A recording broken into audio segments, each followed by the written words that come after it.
ምጭምዳድ ቆርበት ወይ ድማ ጸለምቲ ነገራት ኣብ ገጽና ክንርኢ ምስ ንጅምር እዞም ነገራት ምልክታት እርጋን የጋጥመና ከም ዘሎ ዘርኡና ካብዞም ፀገማት እዚኦም ዝበዝሑ ካብቶም ንዝንግዖም ናይ ኣነባብራ ምርጫታት ምርዳእ ኣገዳሲ ሎሚ ዝረኣዩ ምልክታት እርጋን ንምክልኻልን ምምላስን ሰለስተ ሓያላት ተፈጥራዊ ኣትክልትን ምግብታትን ከካፍለኩም እደሊ ኩሎም ኣብ ናይ ሎሚ ቪድዮ እንልዕሎም ተፈጥራዊ ነገራት እዮም ንምጥቃም እውን ቀለልቲ እዮም ዝኾነ ዓይነት ክቡር ክሬም ወይ ድማ መጥባሕቲ ኣየድልየኩምን እዩ ብተወሳኺ እውን ኣብ መወዳእታ እዛ ቪድዮ ቆርበትኩም ንእስነትኩምን ብሩህ ኮይኑ ንኽረአ ክትገብሩ እንተደሊኹም ቆላሕታ ክትህብሉ ዝግባእ ሓደ ቁልፊ ናይ ኣነባብራ ዘይቤ ክገልጸልኩም እየ ክሳብ መወዳእታ ላይክ ሼር ሰብስክራይብ እናገበርኩም ሓቢርኩም ንጽንሑ ሓደ ግዜ ተኣምራዊ ኦም ተባሂሉ ብዝጽዋዕ ሞሪንጋ ንጀምር ኣብ ኣፍሪካ ሞሪንጋ ብዘደንቕ ናይ ጥዕና ጥቕሙ ንነዊሕ ግዜ ክኽበር ጸኒሑ እዩ ንሞሪንጋ ፍሉይ ዝገብሮ ብዙሕነት ቫይታሚናት ብፍላይ ድማ ንጥዕና ቆርበትና ወሳኒ ተራ ዝፃወቱ ቫይታሚን ኤ ቫይታሚን ሲ ኣብ ውሽጡ ሒዞም ምህላው እዩ ቫይታሚን ኤ ንገጽናን ቆርበትናን ከምኡ እውን ብሕድሳትን መልክዕን ይድግፍ ኣብ ሰውነትና ዘሎ ዋሕዚ ደም እውን ቁልጡፍ ይገብሮ ንገጽታ ቆርበትና ንምምላስ እውን ይሕግዝ ቫይታሚን ሲ ኮላጅን ንምፍራይ ኣገዳሲ እዩ ቆርበት ሓያል ንክኸውንን ንምስሓብን ወይ ድማ ኤላስቲኪቲ ናይ ንእስነት ቆርበት ንኽምልስ ዝገብረልና ዓይነት ፕሮቲን ብምዃኑ ሞሪንጋ ንጥቀም እንተኾይና ኮላጅን ብላዕለዋይ ኩነታት ኣብ ሰውነትና እናፍረየ ይኸይድ ካብ ቫይታሚናት ብተወሳኺ ሞሪንጋ ብፅረ አንቲኦክሲዳንት ዝተመልአ እዩ ኣብ ዋሕታት ቆርበትና ጉድኣት ዘስዕቡ ኤርጋን የጥፍኡ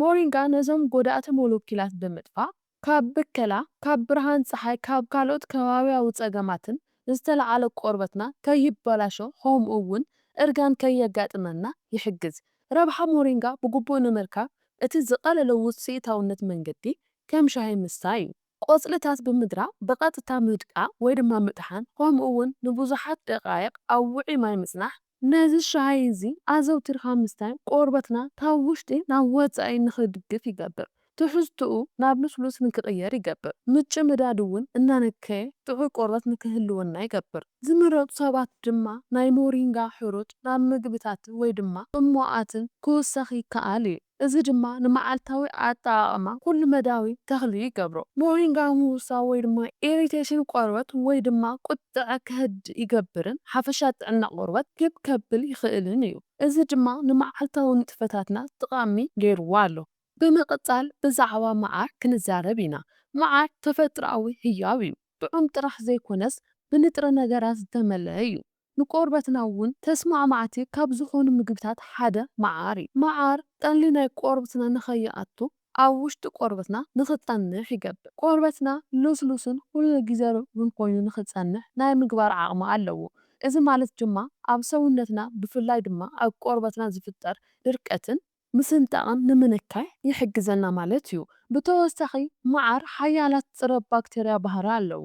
ኣክን ወይ ድማ ብጉር ንብሎ ዘስዑ ባክቴርያታት ንምውጋድ ሕበጥ ንምዕጋስን ይሕግዝ እዚ ድማ ንዝተቐጥዐ ቆርበት ወይ ድማ ንኣሽቱ ቁስልታት ንምህዳእ ይጠቕመና ማለት እዩ ኣብ መዓር ዘለዉ ፀረ ባክቴርያታት ንዋሕታት ቆርበት ካብ ጉድኣት ይከላኸሉ ጽገና ቆርበት ዝድግፉ እውን እዮም መዓር ከመይ ጌርና ክንጥቀም ኣለና ንእትብሉ እንተኾይንኩም መዓልታዊ ሓደ ማንካ መዓር ናይ ሻሂ ወይ ድማ ውዑይ ማይ ብምእታው ብምሕዋስ ኣብ ውሽጡ ንውሕዳት ደቃይቕ ብምጽናሕ ክንሰቲ ንኽእል ኢና እዚ ድማ መዓልታዊ ኣብ ሰውነትና ለውጢ ንኽንርኢ ይገብር መዓር ንሰብነትና ይምግብ ሕበጥ ይቃለስ ንእስነት ቆርበትና ንኽቕፅል ዘድሊ ሚዛን ቀሊ ንምሕላው እውን ይሕግዝ ብተወሳኺ መዓር ከም ናይ ገጽ ማስክ ጌርና ክንጥቀመሉ ንኽእል ኢና እዚ ንምግባር ድማ መዓር ኣብ ገጽና ክንለኽዮ ንኽእል ኢና ንዓሰርተ ደቂቕ ዝኣክል ኣብ ገጽና ምስ ኣጽናሕናዮ ብጽሩይ ማይ ካብ ገጽና ክነወግዶ ይግባእ እዚ ድማ ቆርበትና ዝጸበቐን ልስሉስን ኮይኑ ንኽረአ ይገብር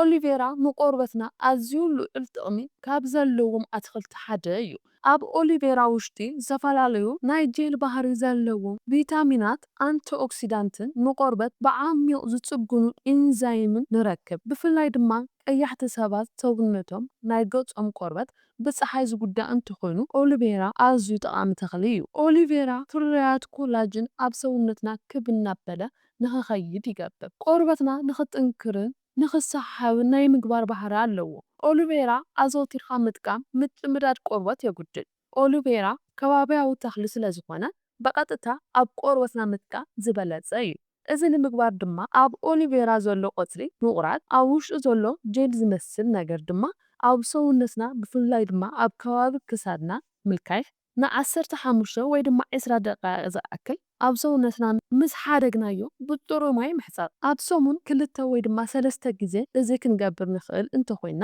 ልስሉስን ዝፀበቐ ናይ ሰውነት ቆርበት ክህልወና እዩ። ኣብ ላዕሊ ዘለዓልናዮም ቀንዲ ኣትክልትን ምግብታትን ድማ ንቆርበትና ኣዝዮም ኣገደስቲ እዮም። እዞም 3 ተፈጥሮኣዊ ንጥረ ነገራት ሓቢሮም ቆርበትና ዝግባእ ቀሊ ንኽረክብ ዕቑባ ንክህልዎ ንምስ ዝጉዳእ እውን ብቐሊሉ ንኽፅግን ይገብሩ። ሞሪንጋ ንእርጋን ካብ ውሽጢ ብቪታሚናት ይከላኸል። አንቲኦክሲዳንታት እውን ናብ ሰውነትና ብምልቃሕ ጥዑይ ቆርበት ንክህልወና ይገብር። መዓር ካብ ውሽጥን ካብ ወፃእን ጥዕና ቆርበት ብግቡእ ይሕሉ። ኦሊቬራ ዝተጎድኡ ቆርበት ዳግማይ ንክበራበሩ ዝፀበቐን ክኸውን ይገብር እሞ ድማ ካብ ላዕሊ ዘለዓልናዮ እዞም 3 ምግብታትን ንጥረ ነገራትን